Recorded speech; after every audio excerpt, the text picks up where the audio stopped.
Was that your idea initially, or was it all four of you guys sitting down and then thinking that through? So yeah, I mean, I came in with the idea of utilizing agricultural waste for construction.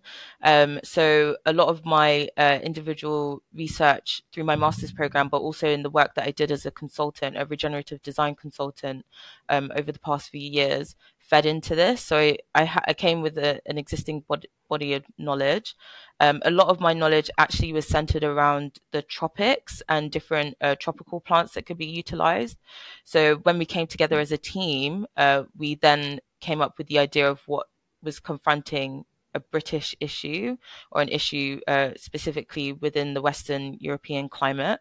So wheat straw again is the most abundant waste byproduct here.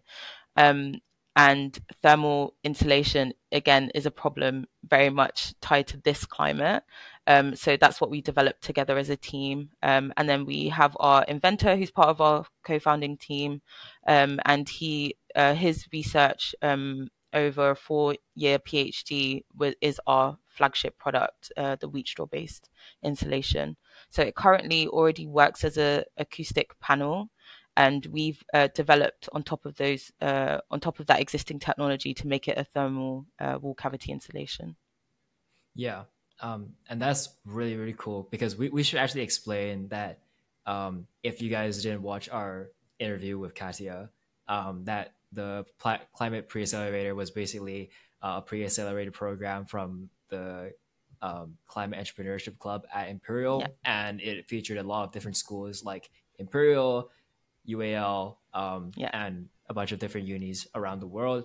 So yeah, it was how did you guys meet? Was that through the networking experience, or did you guys know beforehand? And then you already talked about like how you guys came with the idea, but then do you have any like funny stories or like interesting stories about the building process as well?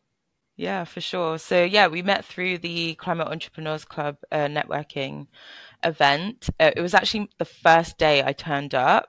I met like each of my co-founders. It was really insane. It was like the stars definitely aligned on that. Um, and yeah, so Melin, Han Meng, yeah, fantastic team. And we just really hit it off. And there was definitely a shared passion for the environment and also material innovation. So Meilin has worked for years now with farmers, specifically in Vietnam and across Southeast Asia, to help them create more value along the supply chain. And she's worked in manufacturing.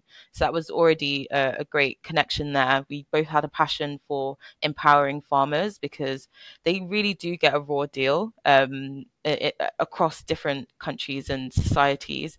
The people who grow our food, typically, it's really not an easy industry. And we just felt that they were often bearing the brunt of a lot of environmental policies that were actually supposed to help in the long run.